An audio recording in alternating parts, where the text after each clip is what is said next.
Good morning. I have just met with Secretary Christopher and our Bosnia negotiating team, led by Ambassador Holbrooke. As you know, they are preparing to leave for Dayton, Ohio in just a few moments. There, the presidents of Bosnia, Croatia, and Serbia will start direct negotiations, which we hope will lead to a peaceful, lasting settlement in Bosnia. I want to repeat today what I told President Tuđman and President Izetbegović when we met in New York last week. We have come to a defining moment in Bosnia. This is the best chance we've had for peace since the war began. It may be the last chance we have for a very long time. Only the parties to this terrible conflict can end it. The world now looks to them to turn the horror of war to the promise of peace. The United States and our partners, Russia, Germany, France, and the United Kingdom, must do everything in our power to support them. That is what I have just instructed Secretary Christopher and our team to do in the days ahead in Dayton. We will succeed only if America continues to lead. Already, our military strength through NATO and our diplomatic determination have advanced the possibility of peace in Bosnia. We can't stop now. The responsibilities of leadership are real, but the benefits are greater. We see them all around the world: a reduced nuclear threat, democracy in Haiti, peace breaking out in the Middle East and in Northern Ireland. In Bosnia, as elsewhere, when the United States leads, we can make progress. And if we don't, progress will be much more problematic. Making peace in Bosnia is important to America. Making peace will end the terrible toll of this war. The innocent lives lost, the futures destroyed. For 4 years, the people of Bosnia have suffered the worst atrocities in Europe since World War II. Mass executions, ethnic cleansing, concentration camps, rape and terror, starvation and disease. We continue to learn more and more, even in the present days, about the slaughters in Srebrenica. The best way, the only way, to stop these horrors is to make peace. Making peace will prevent the war from spreading. So far, we have been able to contain this conflict to the former Yugoslavia. But the Balkans lie at the heart of Europe, next door to several of our key NATO allies and to some of the new fragile European democracies. If the war there reignites, it could spread and spark a much larger conflict, the kind of conflict that has drawn Americans into 2 European wars in this century. We have to end the war in Bosnia and do it now. Making peace will advance our goal of a peaceful, democratic, and undivided Europe. A Europe at peace with extraordinary benefits to our long-term security and prosperity. A Europe at peace with partners to meet the challenges of the new century. Challenges that affect us here at home, like terrorism and drug trafficking, organized crime, and the spread of weapons of mass destruction.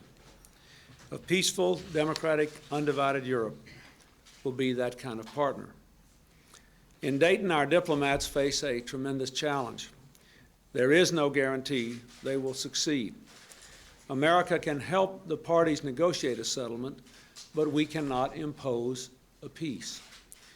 In recent weeks, thanks to our mediation efforts, the parties to the war have made real progress.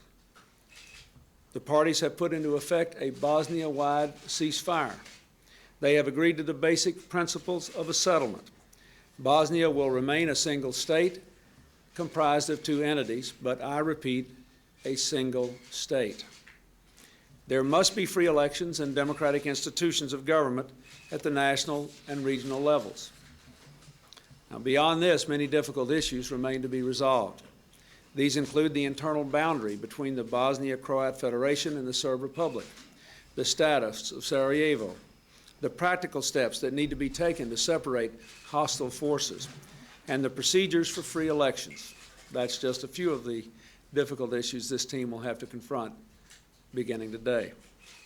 I urge the parties to negotiate seriously for the good of their own people. So much is riding on the success in Dayton, and the whole world is watching. If the parties do reach a settlement, NATO must help to secure it. And the United States, as NATO's leaders, must participate in such an effort. Again, I say there is no substitute for American leadership. After so many years of violence and bloodshed, a credible international military presence in Bosnia is needed to give the parties confidence to live up to their own agreements and to give them time to begin the long, hard work of rebuilding and living together again. NATO is the one organization with the track record and the strength to implement a settlement. And as I've said many times, the United States, the source of NATO's military strength, must participate. If we don't participate in the implementation force, our NATO partners understandably would reconsider their own commitments. We would undermine American leadership of the alliance. We would weaken the alliance itself, and the hard-won peace in Bosnia could be lost. American troops would not be deployed, I say this again, would not be deployed unless and until the parties reach a peace agreement. We must first have a peace agreement, and that is what I would urge the American people and the members of Congress to focus on over the next few days. They would, if going into Bosnia, operate under NATO command with clear rules of engagement and a clearly defined mission. They would not be asked to keep a peace that cannot be kept, but they would make sure we do our part in helping peace to hold.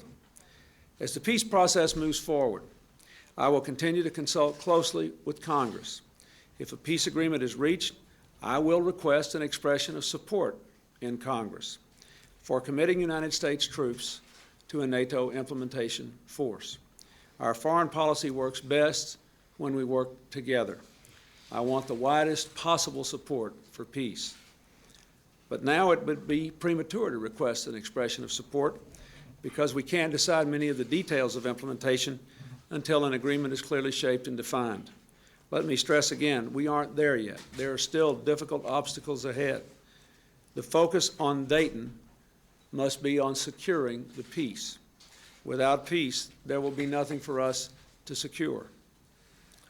Earlier this month in New Jersey, I had the privilege of spending time with His Holiness Pope John Paul II.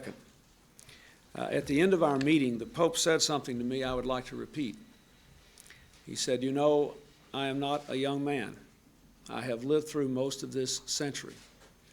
This century began with a war in Sarajevo. Mr. President, you must not let it end with a war in Sarajevo."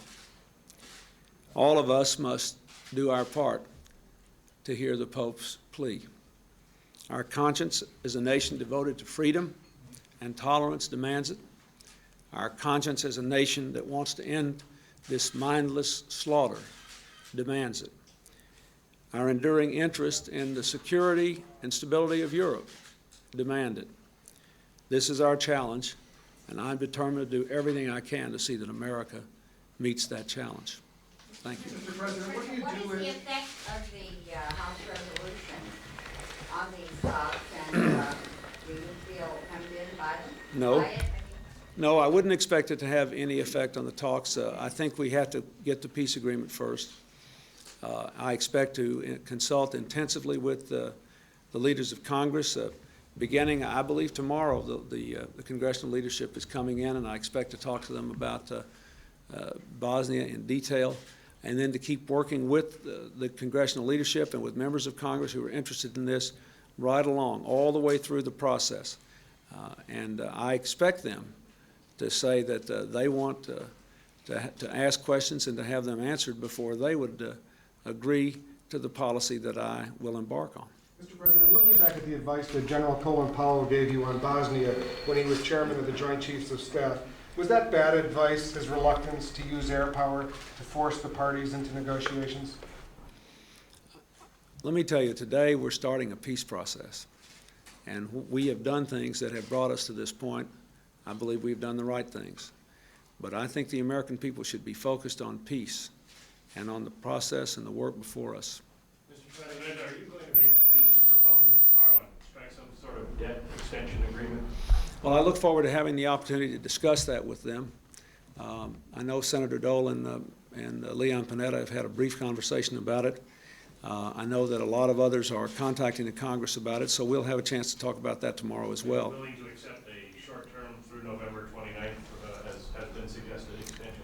I think any responsible extension is a move forward. I think the main thing is we want to send a message to the world and to our own financial markets and to our own people that America honors its commitments, that we are not going to see the first example in the history of the Republic where we don't pay our bills. Thank you. Thank you very much. Thank you. On the Oliver James damage assessment, Mr. President. Are you happy about